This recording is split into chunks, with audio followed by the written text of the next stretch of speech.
Welcome to episode 50 of There Will Be Episodes. I'm Jeff. I'm Ron. 50 episodes. Weasel know what the fuck we're doing. We're still not any good at it. The computer shut down for an hour to do updates. Because Ron thought it would be a good idea to do updates while we were about to record. To be fair, I was deleting an update, not doing an update. Okay. And then you forgot the timer on episode 50. You never forget the timer. We haven't even been drinking. We don't even have an actual good excuse or anything. So this has just been off to just a fantastic start tonight. But it is episode 50, and Friday the 11th is not only 10 Cloverfield Lane, which we should have bought tickets to celebrate this, but it is also the 1 year anniversary of There Will Be Expletives. Did we get like an Alcoholics Anonymous badge or something? Like, so I was gonna ask a question though. Name something that sticks out in your mind after podcasting for a year. Just like overall impression, maybe like a favorite memory of doing it. Like anything come to mind? No. The thing that I was thinking about earlier today or yesterday when you pointed out it had been a year was, do you remember how just terrified we were to get started on the first episode? Yeah. Like we were unable to get. It was adorable. We were unable to get the podcast started, and then like you get a few episodes under your belt, it starts getting easier, and now it's just like we don't even give a shit. Like, no, it's just like fuck it, hit record. Hit record, put it up. No one cares. Remember we used to actually edit these? Oh yeah, like. And then now we're just like, throw it up, it's fine. The first like 3 or 4 I actually listened to, and then I haven't listened to any of it. I have watched pretty much all of our Let's Plays, yes. But I quit listening to our podcast. So did everybody else. I don't know. You have to start listening to quit listening, Ron. I don't know. We started out fairly strong, actually. Well, when we were on iTunes and stuff, we started out. I think that was just strictly us being in the newest playlists. You know, right. Don't they have like a most recently added and shit like that? But like, it was still a strong start. Yeah, it was a strong start. No, relative to us. Honestly, one of my favorite things that we've ever done that we haven't done in a while is the commentaries. Yeah. We can. I think our ramble tracks. I think the commentaries are a better representation of you and me personally. Yeah. Because you can just kind of shoot the shit more than you can like on a structured basis with the podcast and stuff like that. Same with the Let's Plays. I think Let's Plays are closer because with the podcast you can't help when you're talking news but be kind of robotic because you have to get the shit talked about and out of the way and keep going. So yeah, the commentaries, we do need to do another one pretty soon. Pick something.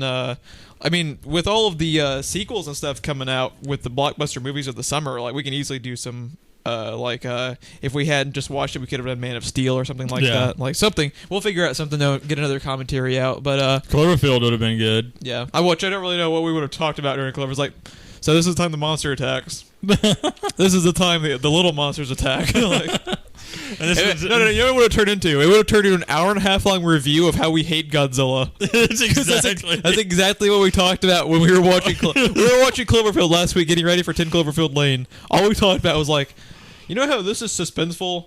Yeah, Godzilla really wasn't. Man, that was a piece of shit movie, wasn't it? Like this scene right here, where you see the monster's face for like half a second. More screen time than Godzilla had in Godzilla. We might just need to just break down and we haven't done a rant tracks, have we yet? No, we haven't. I think the first one we can do Godzilla. Because we talk so much shit about that film. Well, I sure as shit ain't buying it, so we need to find it somewhere. We just go like... That's the problem with the rant tracks. Neither one of us is going to We'll go break into a red box and then steal a copy of Godzilla. Risk jail time over that goddamn movie. We are not paying $4 to rent Godzilla on Amazon. Oh man, but we probably do need to get started because there is, which was pretty cool. A lot of the times I'm having to struggle to find news articles. Our episode 50 is jam-packed. We get a little bit of everything. We get to talk about a lot of our favorite... Lightning round, a couple of things we are going to fully devolve into, and that is the first thing. We were going to fully discuss this because we could probably do an entire hour and a half podcast on just what has become Ghostbuster Apocalypse 2016. Oh my god. What? Okay, just first of all, overall thoughts. When's the last time you saw a bigger clusterfuck come out regarding a movie? Never, I don't think. It's mind-boggling. And I have a quick little side note. I did a little bit of research on this. Okay. the Ghostbusters trailer. The only thing I could find on that scale that has a similar like to dislike ratio is Rebecca Black's Friday song. Are you serious? I'm serious. Which one was worse? Out of curiosity. If you're talking the percentage, I think Ghostbusters is better from like the ratio. Okay. But overall, to be fair, Rebecca Black's been around longer. Yeah, give it time, Ghostbusters should get there. The raw amount of dislikes on the Rebecca Black thing will just blow your fucking mind, though. Do we have the Ghostbusters trailer up? I actually wanted to get the exact numbers. It's not hard to get back up, though. It's in our recent. Absolutely fucking crazy. Because even like when you have controversial shit, usually the ratio at worst is like 2-1, and that's pretty bad. Like that's pretty bad.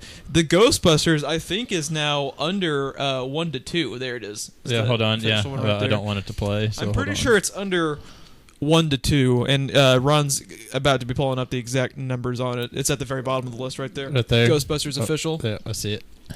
We are sitting at 180,000 likes and 401,000 dislikes. God damn, dude! Like, and then the international trailer. What's it at? It was the worst ratio. We were on the international one, which we will also be talking about. 1,000 more dislikes. 900 to 1,900. We're gonna break this down. We're gonna talk the first trailer, then the international trailer, and also the fan-made trailer, which was, spoiler alert, just a fucking 1,000 times better and more professionally done. Yes. And I was about to pull up the numbers on it because it is fucking hilarious. Here we go. It's like 90% likes. 17,500 likes to 986 dislikes. Okay, with we're going to start off with the original first trailer that everyone lost their shit about. We actually have an interesting perspective on this because you are you diehard Ghostbusters or just like a really big fan? I even watched that god awful cartoon. So you're pretty diehard. Oh yeah, I love. The only thing I never touched was the game that came out. I always wanted to play it, but I never did get my hands on it. Great things about it when it was coming out. Yeah. It looked amazing. You're a little bit older than I am, where you have. I think you were in like the perfect age group to get into Ghostbusters. I'm a little bit past that. I'm a 90s kid. So I never was old enough to get in to Ghostbusters when it originally came out. I have obviously watched I have never gone any further than the original first two movies. I've never watched the cartoons or anything. But I really, really liked the first movie. I wasn't super crazy about the second one because I think you just recently let me borrow them both like last year, right? To watch them. I will say that you and I have had this discussion many times. And normally I can watch stuff from my childhood without it being hurt, but Ghostbusters 2 is kind of painful to watch as an adult. Especially if you watch it on the heels of the first one. I still love it, but I should not have watched them back to back. The first one makes it look pretty bad, because the first one is just a legitimately good movie. Yeah, the first movie is a year older than I am. So, yeah. Okay, so we have someone who has the perspective of being a diehard fan of the property as a whole, and me who's pretty much objective to it because, I mean, if this Ghostbusters movie comes out and it is just a colossal piece of shit, it's not gonna, like, you know, phase me any because I'm just not that close to the property. So, your overall thoughts to seeing the trailer for the first time back when it's been out for what, like almost a week now? I have to say, though, I wasn't that surprised. Just hearing who they cast and knowing, especially now, who that director, like where that director and stuff's from, just everything I know about it, I was not that surprised. It was exactly what I thought it was going to be. To be fair, I haven't seen any of the other guys' movies, but a big reason behind that is because of Melissa McCarthy. I've never been, like, the world seems to be obsessed with her, and I have never that makes me hate her that much more. The thing with her is that she's obviously trying and successfully, as far as just how many people like her, she's going after like the female Will Ferrell type of persona. And the thing about it is she, like, in my opinion, Will Ferrell has overstayed his welcome as far as being Will Ferrell. Yeah. But Melissa McCarthy got to that stage after like her second movie.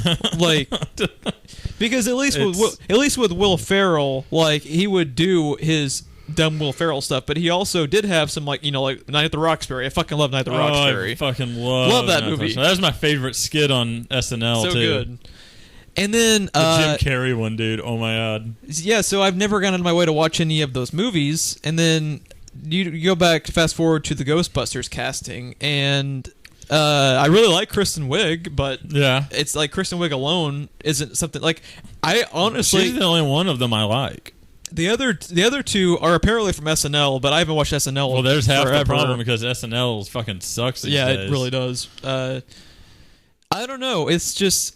Although I will watch if Deadpool hosts it. If I watch this Ghostbusters movie coming up, it will be on Redbox. I will not pay to see it in the theater. I'm just not invested enough to watch it. I'll probably see it in theater, but you'll watch it in the theater just so you can bitch about it at the very least. Yep, I want to be one of the first people to bitch about it.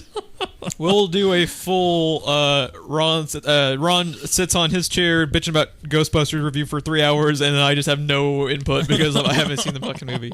But yeah, the trailer to me was. Have you ever seen the College Humor parody trailers to where part of the humor in it is that it's awkward on purpose? The Ghostbusters trailer was awkward to me, but not purposefully. Like, it was very, very flat. Yeah. I think that's the perfect way to describe it. Because you laughed one time, I didn't laugh once. Like, it was I laughed one time, and I'm ashamed that I did.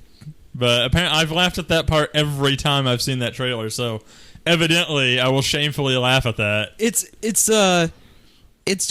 very, very strange to me that, first of all, this was the first trailer. This was the type of thing I would have expected a teaser before a trailer. Well, I don't know. It's odd because it's a full trailer, but you don't really get anything out of it. And the way that trailer starts is just confusing as shit because it's supposed to be a reboot, and they invoke that the first movie's 30 years ago. Yeah, and I don't. Why even bring it up? Yeah, because all it does is confuse the audience. The next thing it does is show them inventing the proton packs. Yeah, I have no idea. If the other thing exists, why do they need to invent the proton packs? I literally have no idea. Like, it was... Literally, Twitter, when this trailer came out, was just like, what's happening? Like, they didn't even know what to bitch about. They were just like, I don't know. I don't understand this trailer. The first thing is just... If this is supposed to be... Okay, because what do we always complain about? The trailer shows the best parts of the movie. If these are the best parts of the movie, you're going to be in the theater slitting your wrists by the second act. That was one thing that Kevin Smith pointed out. He said that he hopes that this is the trailer before it went to the focus groups. Because... when you hear all the best jokes were in the trailer, that's because that's what worked in the focus groups. So he was like, if that was approved by focus groups, like then that's the best thing that movie has to offer. And either way, it's inexcusable because if it wasn't, if every comedy cliche ever written in like the 30s, yeah, it's like the only thing that didn't happen was a pie in the face. Yeah, or the Three Stooges blocking the two fingers in the eye. Yeah. That was more Zoidberg. Well, he is pattern enough of different argument. But with this Ghostbusters, that's not Zoidberg, you son of a bitch. But with this it's a great point because like what I have said probably more times than anything is I am mind-boggled that trailer was released because if it hasn't gone to focus groups yet, what should be on the internet right now instead of this trailer is a teaser. Yeah, it should have just been the bits of music that you heard, maybe the shots of the fire station, which apparently have nothing to do with the movie because they're not at a fire station, and it just kind of end with the spray paint on the wall of the logo, and then that's it. That's all it should have been. Or what would have even been a more effective teaser trailer for them as far as generating like buzz was fucking 15 seconds of Slimer. Yes. Like it's not. Yeah, whore him out like BB-8. Yeah. Yeah. Because everybody always fucking loves Slimer. Even okay, you and I, let's really quickly talk about the music choice of setting up. It was like a piano rendition of slowly pacing it out throughout the trailer. Yeah, I think that music too would have been better suited for a teaser, because if you have a teaser trailer that's just showing like a little bit of iconography, like Slimer or like someone spray painting up the Ghost logo, like with that little bit of like the piano rendition of it, I think would have worked better too, because we eventually will talk about the fan-made trailer. As far as what footage they put up with the trailer, the actual theme song worked better for it. Yeah, I think so. But before we get too far ahead of it, I thought it was painful.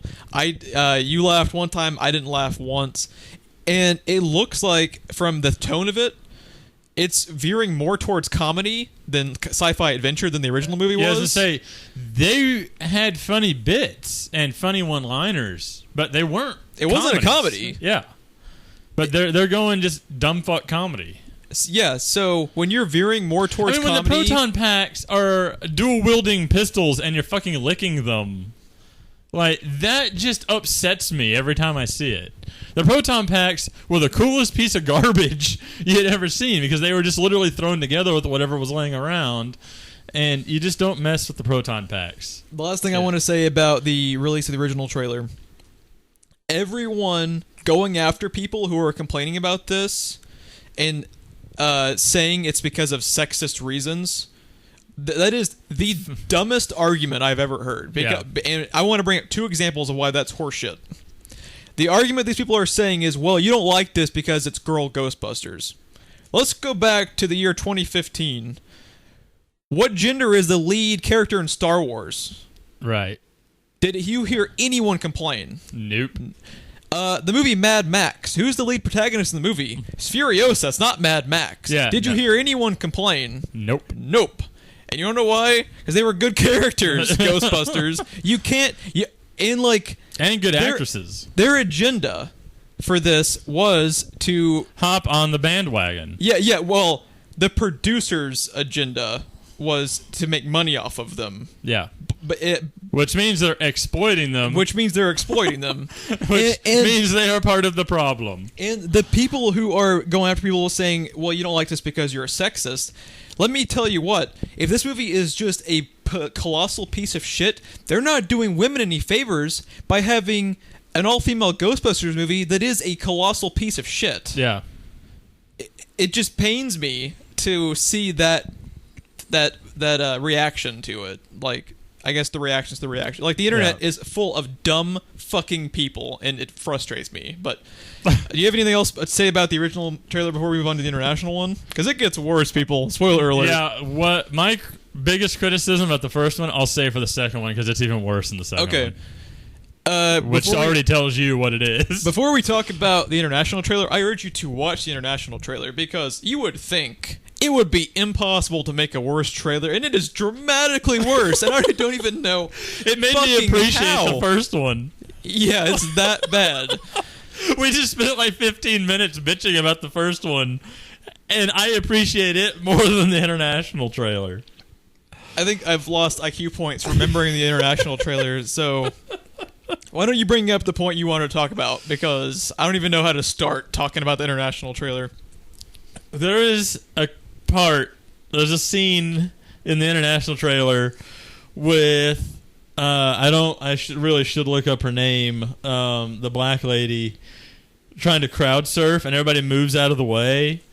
And I think my jaw dropped. That's a line in the movie of what you're about to say. Yes, and they all move out of the way, and she lands on the ground, and she says, I don't know if it was a color thing or it wasn't a weight thing, was it? She said, I don't know if, I think the line, and this is approximately what it was, but I don't know if that was a female thing or a race thing. I think that's what she's saying. Yeah. And what the fuck are you thinking? Seriously. Whoever wrote the movie. Okay. Here's the biggest problem with that, more than the actual line. They were already taking shit for the first trailer that came out, a week ago? It's been about a week.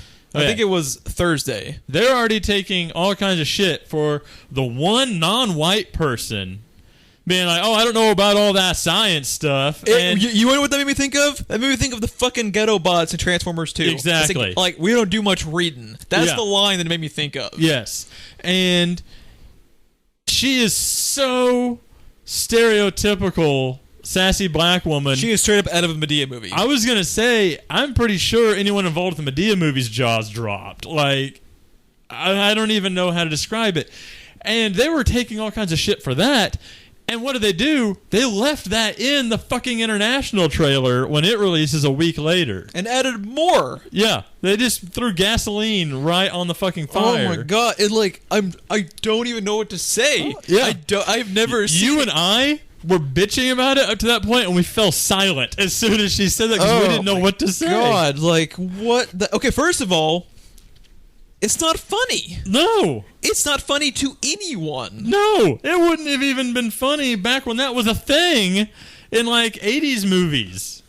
And part of their quote-unquote agenda, and if they had one, what they would tell you their agenda was this was an attempt to put women on a more equal footing with men as far as movies.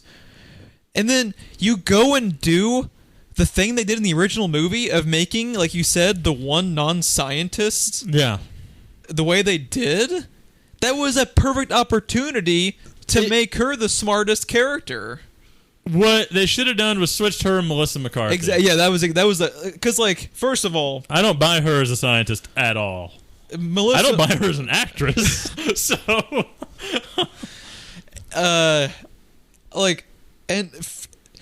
my question is, how much are they paying these actors? Because for Chris Hemsworth to have read this script and said, "Yeah, I'll be in this movie," how much are they paying all of them? I don't know. Well, okay, well, do you want to quickly talk about the one thing we did like, which was the special effects? I guess we should. Yeah, let's give them that. I feel so bad for the special effects department. Yeah, because they knocked it out of the park. It looks pretty fucking cool. Like, a lot of people that I've seen complain about it say, well, it looks like a video game. Like, it's an intentional style choice. It's not that it looks bad. They are intentionally... what made you think of the same thing I did was it looks Tim Burton-y. Yeah. It works really well. It looks like half... It looks like Nightmare Before Christmas is what it looks like. What it looks like to me was kind of half Ghostbusters and half Beetlejuice. That was like something that made me think of... What leapt out at me from the first ghost you see and then that gigantic one, the building size one, was I immediately thought of Nightmare Before Christmas when I saw him. But, yeah, I actually... really enjoyed the special effects, and the effects on the proton packs was a throwback to the original. You know, like, it was updated, but it was still squirrely looking like the original was. So I appreciate the effects in it. I feel so bad. I was actually impressed by the effects. I feel so bad for those guys because those guys worked so hard to make it look cool, and then that... You know what? I even feel bad for the marketing department because if they had to make a fucking trailer and they had to dig through everything and that was the best they found, like, I hate the marketing department on movies. Yeah. It's just like mind-numbing. Yeah, I don't even know what to say. Because what would have done them a million times more service to their fans would have been a 15-second Slimer trailer. Yeah. Or the fucking Ecto 1 revving up. Yes, something. Something so simple could have been so much more effective and prevented them from receiving all of this deserved hate. It's just crazy. It's going to kill that franchise before it even gets started again. I do want to... okay, I wanted to put one cap on it. We'll go ahead and finish up by talking about the fan-made trailer, which I also urge you to watch if you haven't yet. Just YouTube Ghostbusters trailer fan-made. You should find it. It's only like 52 seconds long. It's 52 seconds long. The most noticeable change is they cut out 2/3 of the material. That helped. Yes, that helped a lot. When you have to cut down your runtime by like down to 1/3, you know you have problems. Yes. And then they replaced the piano rendition of the song with the actual song. Yeah. Which I also, like you, like the idea of the piano rendition, but for this type of trailer that's meant to get you pumped up, it does help by actually having the original theme song, and it kind of makes it feel like more bouncy, paced better, I think. Yeah. The editing on the fan-made trailer is 10 times more professionally done. Maybe 100 times. It's sad. Yeah. Like, if you and I had never seen any of these, and we had to do the Pepsi challenge, which one's the professional one, and which one's the fan-made one, we would have been wrong. Yes, we would have been. We would have been dead wrong. We would have been horribly wrong. And embarrassed. They should actually fire everyone and hire whoever did that fan-made trailer to cut all of their trailers from now on, because it was just a bajillion times better. Did you have anything else you wanted to say about the fan-made trailer? No, just seek it out. It was. You know what? I'll tweet the link. Okay. I'll tweet the link out because it's worth tweeting. I will say as a cap on the conversation, and this goes towards every time we've ever talked about trailers. Everything we say about the trailer doesn't necessarily translate to the film, because sometimes the market... I have a feeling this one will. Okay. After the first one, we could have given them the benefit of the doubt. Yes. The international one makes both of them fucking inexcusable. Yep. Because like you pointed out, they had a week of just getting destroyed online. And they made a worse trailer. They used all the same scenes and then added in a few, and they added in the worst one they could have at the time. Oh my god, don't even bring it. I'm losing brain cells just having this conversation. It's been 20 minutes on this fucking movie.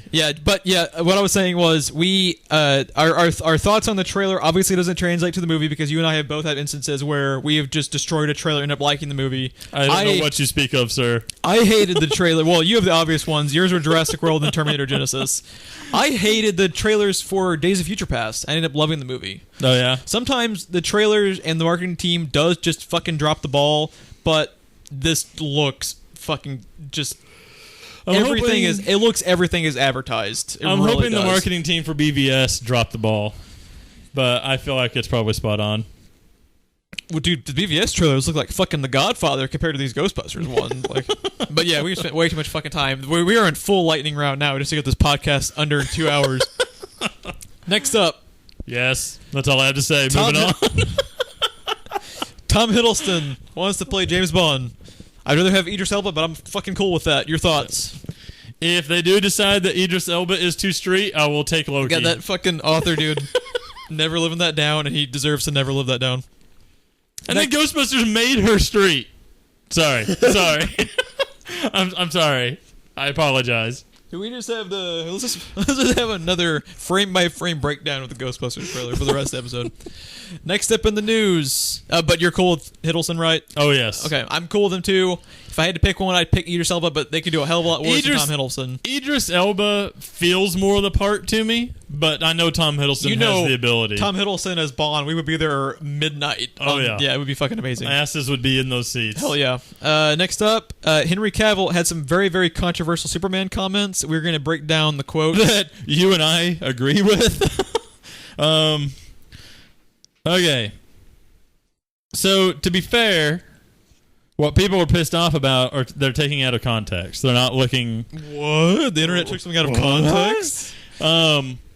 His remarks are in reference to the movie Man of Steel and Batman vs. Superman, both. Not Superman as a freaking whole, since he was first created in the 50s or whatever.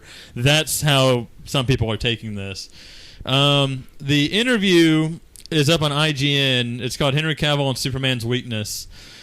And basically they just asked him about what they think Kal-El's true weakness is. And his quote is, "For me, when it came on to Superman's weakness, it's inside him. It's the fact that he really does love humans. He doesn't want to hurt anyone. He doesn't want to scare anyone. And in that, you can take advantage of him." And then they kind of paraphrase the rest of it here. It says, "Superman's a complete amateur who's facing up against someone who's very well versed in the arts of war." Now, we already know from stuff in the trailer and stuff that Zack Snyder and Ben Affleck have all said that Batman has been Batman for 10 or more years already. Yeah. At minimum. In Man of Steel, he was Superman for about 48 hours. We don't know how long after this is, but I'm going to guess... 6 months. That's what comes to my mind. I'm guessing 6 months to a year. Yeah. So, probably right around the 6 month... I mean, Batman springs into action pretty fucking quick. So, I'm thinking it's probably 6 months, like you said. In that time frame. No more than a year. And everything he said, first of all, Henry Cavill's incredibly lucky. The internet is busy destroying Ghostbusters because this would have caused... Because this is kind of flying under the radar. Some people have said stuff about it, but... And, man, Superman fans are the worst. God. Like, God forbid they make Superman more than a one-dimensional character who's interesting.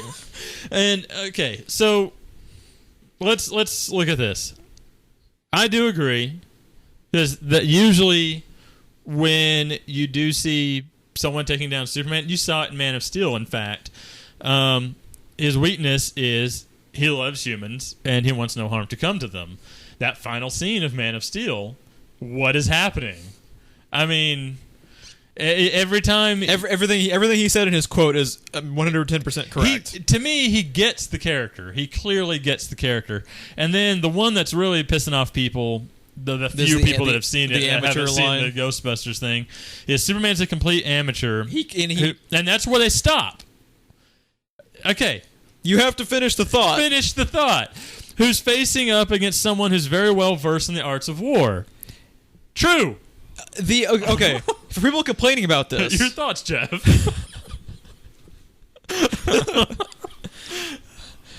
Back to sports at 10. The thing is, people who are actually the three people who are complaining about this, who aren't complaining about Ghostbusters, like you said, for Batman to make this a fight, period, has to be a master at the art of combat because he's fighting a fucking god. Yep. And Superman, like you said, has been he's been Superman by the time BVS happens a maximum of a year. Yeah, that's our guess. That is still amateur as fuck Superman by comparison. Because here's the thing. Yeah.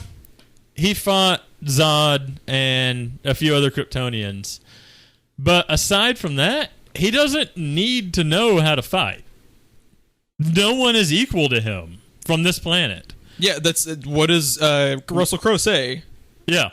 He'll be a god to them, and he totally is. Like, until they figure out Kryptonite's a thing, he is just an absolute unbeatable god to them. Yeah, so for Batman to even be able to make it a fight...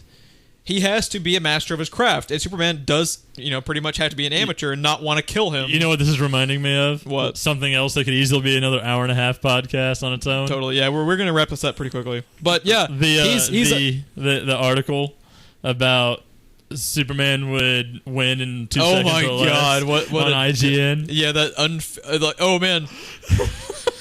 Man, that god fighting that human, when he has... "quote unquote" unfair restrictions placed on him. That's just a bummer. Yeah. Yeah, we're not giving that guy any fucking more hits than he deserves. But yeah, Henry Cavill is 110% correct. Obviously, everyone took it out of context, and he is calling Superman an amateur, but he's not calling him like a piece of shit character. Yeah, he's an amateur at fighting, which he totally is. Yes. He was an amateur when he was fighting Zod. Doesn't mean he's a bad character. So calm your tit, Superman fans. Anything else you want to add to this? Nope, that's about it. That's about it. To me, he just 100% gets the character. Superman is in good hands with Henry Cavill. I love Henry Cavill, and also after watching, just as a quick plug back to the James Bond thing, after watching Man from U.N.C.L.E., I would love Henry Cavill as James Bond. Yeah, he wouldn't be bad. He's in that movie, in Man from U.N.C.L.E., he was a suave son of a bitch. Like, Henry Cavill has a lot of range, and I think after, even after the Superman stuff, I think he's going to go on and do a lot of good stuff. I really love Henry Cavill. We got a little bit more BVS stuff to get to real quick. We reported a long-ass time ago about Jena Malone, most famously out of Hunger Games. I think she's in the last 2 or 3 of those, and Donnie Darko. She's the girlfriend of Donnie Darko. Yes. She was rumored to be playing anyone from Carrie Kelly, the Dark Knight Returns Robin, all the way to Oracle. And that kind of got swept under the rug. Nothing ever became of it until now. Her part of the movie has been removed from the theatrical cut. She is only in the R-rated Blu-ray version. One more reason to buy that R-rated Blu-ray version. I love Jena Malone. The first reason, it's R-rated. Yeah, tell me, do you bleed? You will in the R-rated version. For sure. The other interesting thing to point out, Zack Snyder says no one has guessed her character yet. So she's not Oracle, and she's not Carrie Oracle. Kelly. She's not Carrie Kelly. Any idea? I have no idea. Unless she's Supergirl, I don't know, which I doubt because the CBS show, they wouldn't have 2 at the same time. Well, they're going to have 2 Flashes. The other one that maybe popped into my mind was Catwoman, but I think if they were going to have a Catwoman reference, it would be in the theatrical cut. Yeah, so I don't know. No clue. Super excited to find out, though.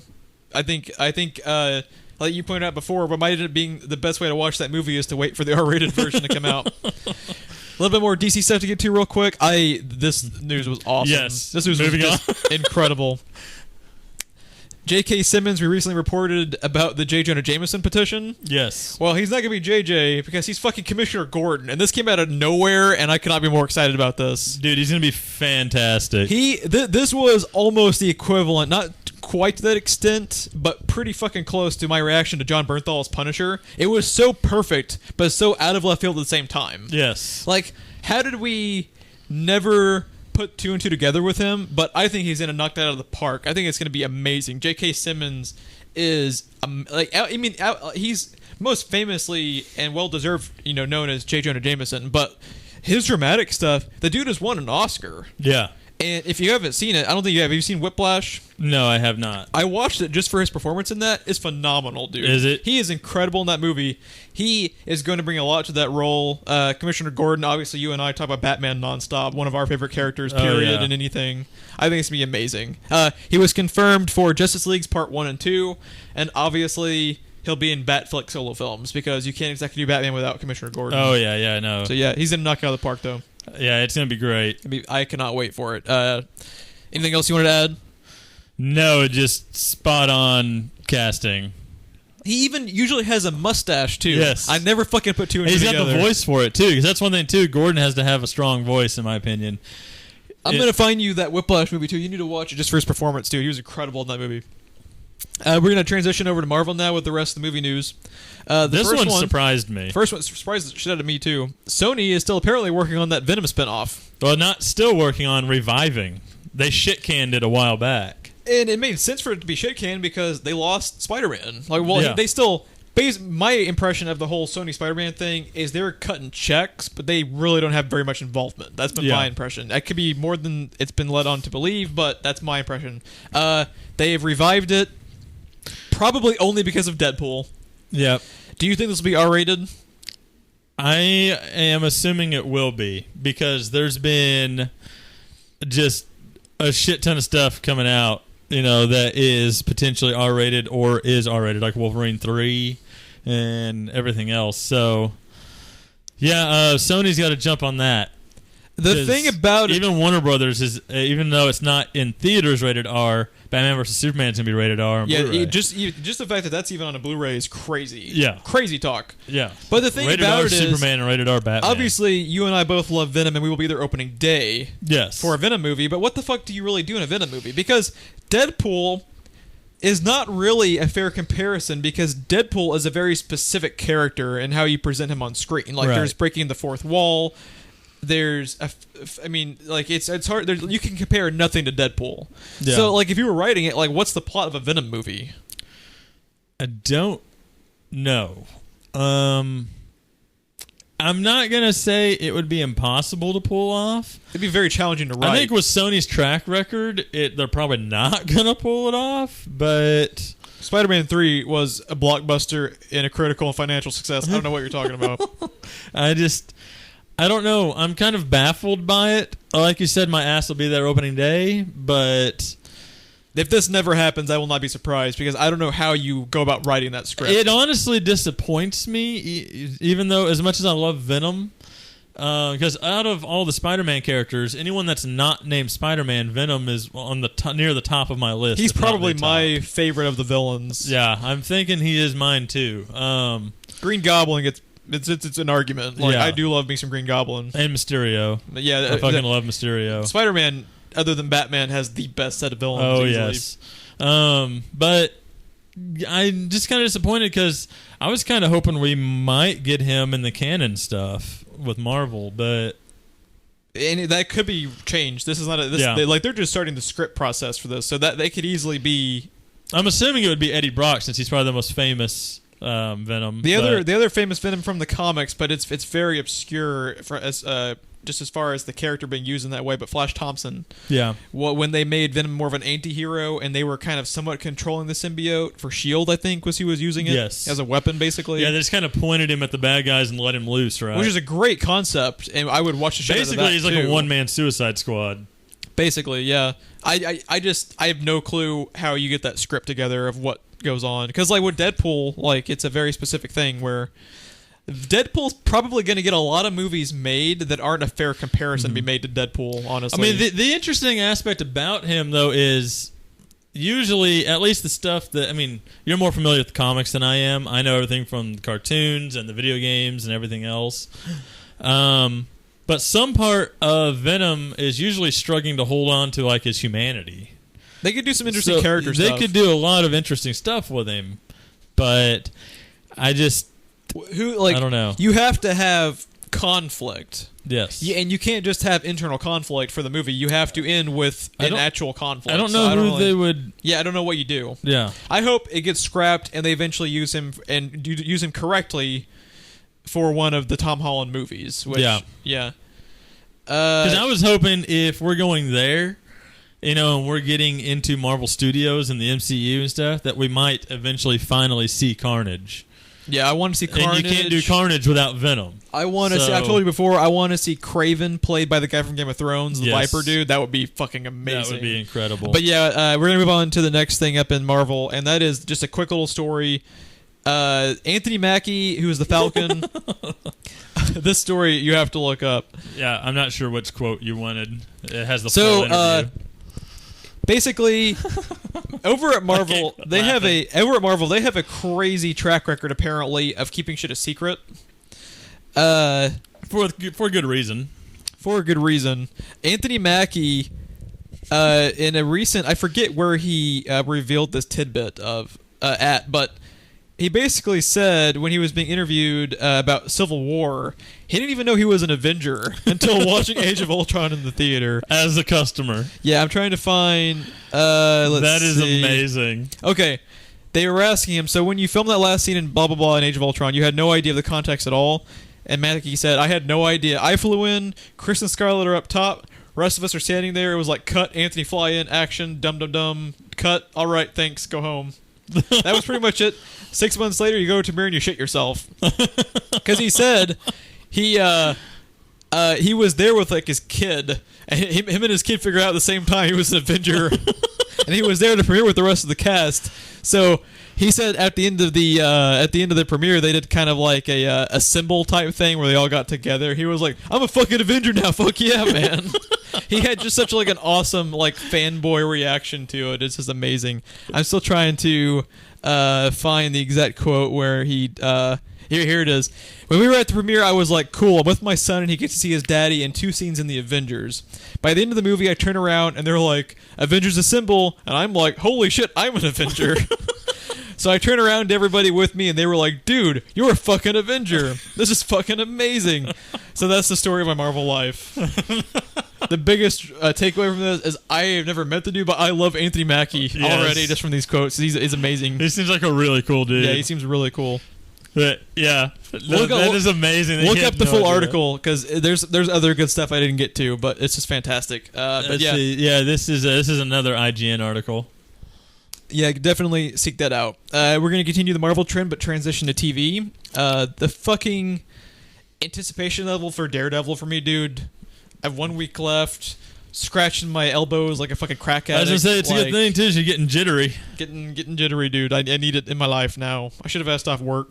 Fuck, I might just call in sick. I have never been so excited for a second season of anything in my life. I know, right? Usually the second season of stuff is where it sucks. Yeah, but this is when it comes to Marvel, Daredevil is your jam, right? Like he's your guy. He's your favorite guy. Probably. He's at least your top two. Spider-Man. If you put a gun to my head and tell me pick one to have for like, if I could only consume material for one character the rest of my life for Marvel, probably Spider-Man overall. Yeah. But Daredevil's very, very close because I love Spider-Man and Daredevil are my two favorite Marvel characters. See, the only attachment that I ever had to Daredevil was the Ben Affleck movie. Which wasn't bad, but it gets more shit than it deserves. It does, but that show is fucking phenomenal. Yeah, and as excited as I was for the show, and as much as I liked the show, I've never been this excited for a season 2 to anything. We'll have to go back and listen to us geek out when we announced the John Bernthal thing. Like, we were geeking, like, there were all caps text messages shared. It was incredible. Because we're both big Walking Dead fans, big John Bernthal fans. And then we have to talk about a little poster that got released online. Oh my god. And if you haven't seen this yet, dude, like, go look it up. Because you get your first full look of the Punisher costume and also Elektra in her ninja costume. And the skull for the Punisher has been altered a little bit, but it's still metal as fuck. It probably looks even more metal because it's a little more sleek, it looks like. You were talking earlier how it looks kind of still dripping from, like, paint. It's pretty cool. Yeah, like, you can see, like, right here, the paint just, like, ran. It's like he made an actual skull, and then the front teeth and the skull that go all the way down to the bottom of the vest is the paint runs. It's not an actual painted thing. Yeah, it's a great... and then part of the skull is, like, missing over here. The black leather trench coat's a cool touch with it too. Yes. It's just phenomenal. It's very kind of reminiscent to me of the Spider-Man cartoon Punisher a little bit. Except for he doesn't have the headband. Although I kind of want to see with the headband now. Yeah, give it time, Jeff. Give it time. Instead of the brown coat, he's got the black coat. It looks incredible. I think Bernthal's gonna knock it out of the park. Man, Elektra also looks fantastic. She actually finally looks like a freaking ninja. Yeah, because I like the Ben Affleck movie, but she looks like she's in lingerie almost in that movie. Yeah, pretty much. Yeah, the red did not help that costume. She has, like, and that's another thing too. It's not red; it's red and black. It's red and black. Yeah, she has, and it's very flowy in the front and back. It's they have a lot of callbacks to the comics because the flowing parts of her costume. They have a lot of comic covers that are using that, and she has the ninja mask covering the lower half of her face. It looks just really badass. Yeah. Also, really quickly, the Daredevil costume looks better. They've infused, it looks like, a lot more black into it. Yes. They did have black in it in the first season, but it looks like it's been tweaked just a little bit to make it a little more cooler. I can't wait, dude. I'm gonna be watching that shit probably like 2 a.m. when it hits Netflix. See, the Daredevil costume here is the costume design I kind of expected from season 1. I'll give them that it was a 1-episode thing. In their defense, I actually heard an interview with Joe Quesada, who's one of the heads at Marvel. Yeah. He said they actually were on a scheduling crunch to get the costume done. Were they? So they didn't get to spend as much time on the costume as they wanted to. It didn't look bad. Yeah, it didn't like a lot of people complained about it, but it didn't look bad. Like, there's been a lot worse. Yeah. Oh, God, yes. And it looks better now, and just fucking... But it was just too much red, and this seems like a deeper red, and that seemed brighter in season 1 to me. Then again, he was in daylight, so I don't know if that was it. I think it'll be... I don't like one solid color unless it's black. I like everything being broken up. So the fact they have black all throughout, it looks really good. Yeah, I think it's gonna work out a lot better. The black seems to be in places where you move too. Like, maybe this might be heavier armor than here or something. Kind of like the Dark Knight thing where it's not necessarily armor plates like that. Yeah. But it doesn't look as armored in these areas. But all the black is where you would move, where you'd expect joints in the costume to be. They have great costume design. Yes. Great costume design. Dude, it's going to be fantastic. I can't wait. I really feel like it's going to be Daredevil versus Punisher through most of it. And I'm okay with this. That was one of the things, like, with Daredevil, is like, I already really love the first season, but it looks like it could easily trend upward. Oh yes, like, in a big bad way. I really feel like by the time we get to Defenders, John Bernthal is going to be added to it. But yeah, if he's half as good as he can be in that role, it'll be great. Next up, we got one more little bit of Marvel news to get to, and usually, I hope this is true. Usually, I go about, when I set up the podcast, I do not include rumors because I prefer talking shit that's actually legitimately happening. Because the internet is full of way too much gossip and bullshit. when it's totally unnecessary, because how many fucking published official news articles do we have in this podcast right now? Like a lot. Like there's no need to rumor mill bullshit. But I did include this one because this is near and dear to our hearts. Agent Carter is on the chopping block potentially.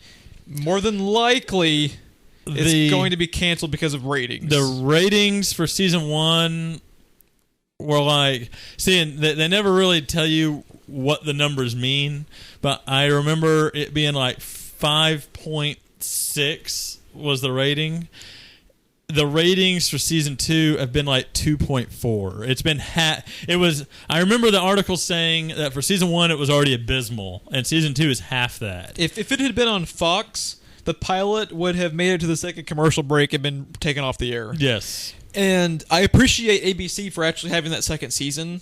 Because it was... And letting it finish the season. Yeah, letting it finish the season, having a second season, even though, based off ratings, it should have been canceled. I appreciate them for at least doing that. Because what it was actually not a business decision. It was a creative decision. They liked where they were going with it. They liked Haley Atwell. Why they had the freedom to do a creative decision. Disney owns ABC and Marvel both. Yeah, well, even to that extent, a lot of the times it will still be canceled. Because at the bottom line, it is a business for them. Yes. But...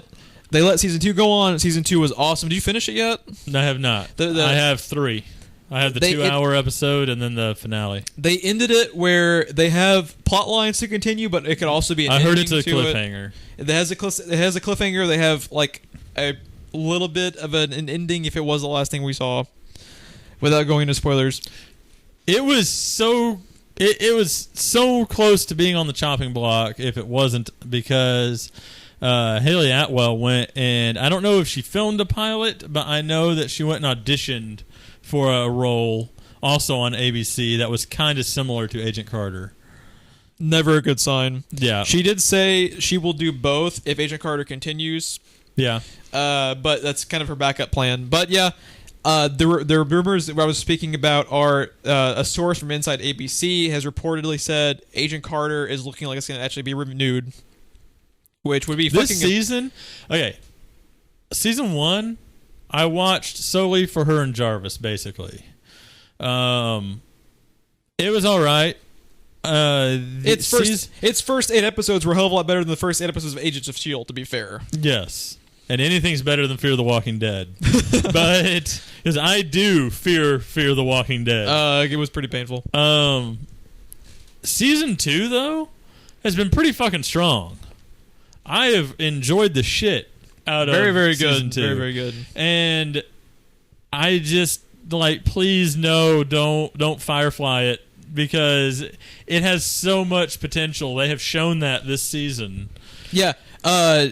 Strong female leads. This show is how you do it. Yes. They touch on feminism none of it is on the nose. It is played tastefully. It is very impactful.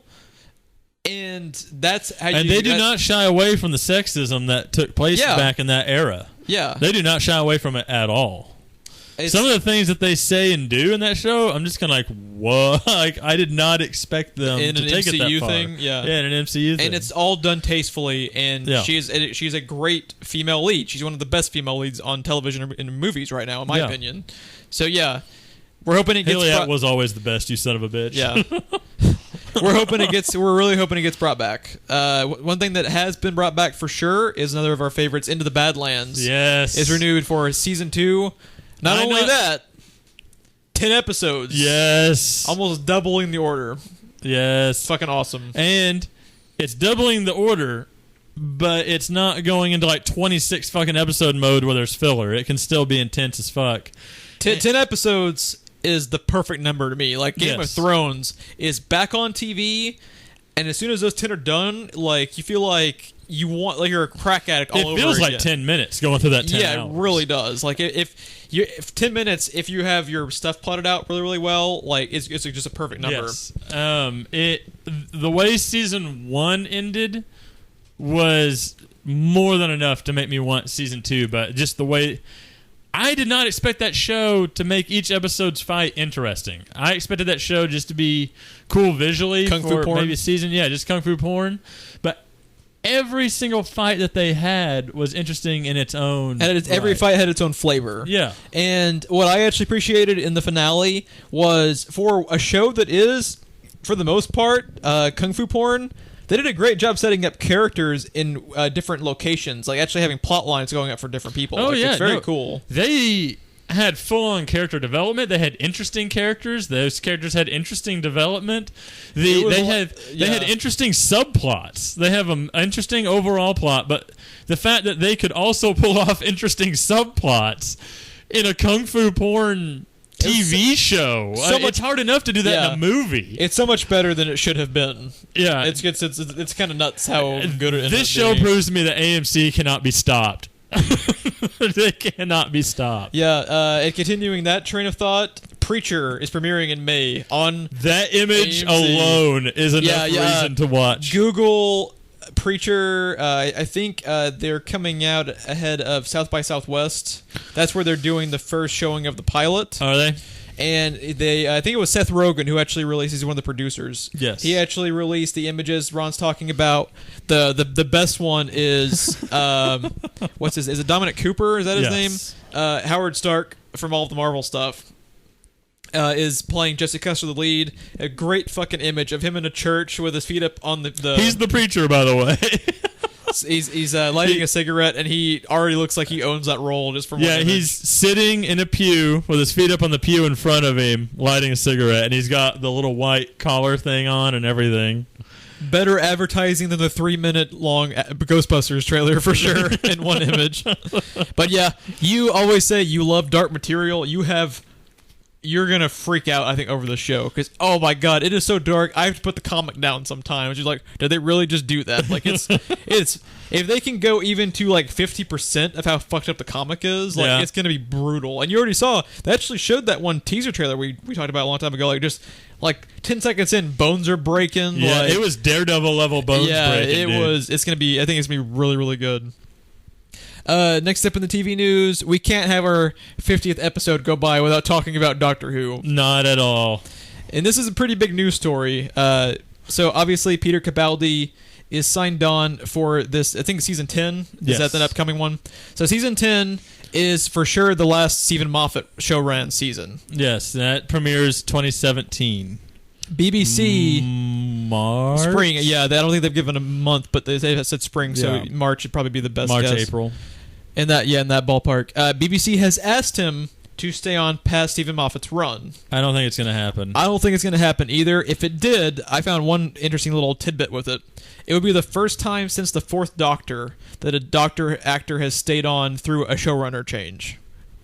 So the odds are against them being able to keep him. Let's say he actually agreed to stay. Would you prefer, with the showrunner change, get a new Doctor, or would you like to have one more season of Capaldi? Because I do really like Capaldi as the Doctor. I do now. I don't. Not after the first season, but after this last season, he was fantastic in that new season. His first season, he was the Dictor. He wasn't the Doctor. He was amazing in that new season. He was amazing. Everybody was amazing. Yeah. You even started liking Clara again. Yeah. I told you I would. Right when that happened. So no, I would love to have another season of the Doctor being Capaldi. Is it going to happen? I don't think so, because he's even getting concerned about his age and the strain that this show takes on him. He had to have knee surgery, which was coincidentally, I remember I told you, the same knee that Matt Smith had to have surgery on, because they for the same reasons. They had a conversation about it, because he asked Matt Smith, why did you have to have that surgery? He's like, because the show will kill you. Yeah. Because it's an intense, and Matt Smith is half the age of Peter Capaldi. Yeah. So, yeah, if he was having problems with it, you can only imagine. Another reason also is I still think the next Doctor, the next generation, is going to be female, and we got a female companion for at least the one season coming up. Which, if they really said she's... Because sometimes they do casting reports like that for people who are only on the show a couple of episodes. Did they ever give me more information on her yet? I haven't seen any more information. I haven't either. She is well known over there. Okay. She's in a lot of well known TV shows over there on BBC and other stuff over there. So it's not what am I trying to say? It's not necessarily out of the blue or a random pick. It seems pretty intentional to go for her, just because we don't know her over here, but she's known there. So, and that's the market they're really gunning for. Because over there, Doctor Who is the equivalent of Star Wars. Basically. America has clung on to Doctor Who in a big way, but it's like it is the bigger than even they thought. It was the Doctor Who people, but like I said, it's not a stretch of the imagination to have her from everything I've read about her. My reaction to the Peter Capaldi thing was either way, I think the new showrunner wins. Because let's say he stays on, then the new showrunner gets to have a full season with an established doctor that the audience... Who's knocking it out of the park. Who's knocking it out of the park. He gets to have a full season to get a grasp on how to run the show without having to worry about establishing a doctor. Now, the flip side of that is if Peter Capaldi leaves, he gets complete free reign, just like Stephen Moffat did. Yes. In that you're setting up your own doctor, you can set up your own tone along with a new doctor, and you can... my thing with the actress we were talking about just a second ago is I don't think the next companion will be a for sure thing unless the episode is written by Chris Chibnall. Right. Because a big thing with the showrunners is they really like not only establishing their own doctor, but their own companion. If it's important, the showrunner's name is on it. Because what was the name of the very first episode of Doctor Who in the reboot? Rose. Yes. What was the whole plot of the first Matt Smith episode? Amy. Like, they're really, really hardcore about setting up their companion. So yeah, that was my take on it. But I would love to see Peter Capaldi continue on. But I think I'm just fascinated to see how this all plays out because I love Stephen Moffat, but I am curious to see someone else's take on it. Yeah. So I'm really, really, really curious about what's going to go on. And this is a show that you can do that and not hurt it, really. Yeah. I think since, didn't you say he was more of a Torchwood background, the new guy? Yeah, he's written several Torchwood episodes. I think it is going to have... Some of them my favorite ones. I think it is going to have not like super dark, but I think it is going to be... He wrote the one that is similar to Out of Gas and Firefly. Yeah, you have me sold right there because that's my favorite Firefly. He wrote that one. I think it will have a slightly darker tone with the next showrunner if they got a guy from Torchwood. Well, Torchwood was fucking dark. Yeah, some of the stuff... I haven't seen it, but some of the stuff you told me was pretty dark. We've got one more thing to talk about before we sign off on our episode 50. And no episode 50 is complete without Batman, the fucking animated series run. Not at all. And this is the thing out of all the shit we've told you to go and seek out and check out, it's probably the most important. Because if you are at all a fan of Batman, the animated series, or any of the Bruce Timm universe stuff, you'll love this. Google or YouTube Batman, the animated series, acapella. And who's the channel that did it? I would like to plug them because they do a lot of good acapella renditions of, like, we watched one on Jurassic Jurassic talking, give me Park. 2 seconds. They did one on Jurassic Park. They did one on Walking Dead. Like, they've done a little bit. I bet they even have a Ghostbusters at some point. Oh, I bet you they do too. That was the Warp Zone. Let's see. It's the Warp Zone. The Warp Zone is the channel. Yeah, look up any other acapellas. But the Batman animated series one is mind-blowingly good. They did a great, great job. Where you could actually probably sync that up with one of the cartoons, and it plays pretty much perfectly. I am making a ringtone of that. My ringtone actually, for the longest time, has been just the regular Batman animated series theme song. So I might have to download that one from you too. How good was that though? It's oh my god! Watching their videos. No one should even be able to do that. Yeah, how was that even fucking possible? We were talking.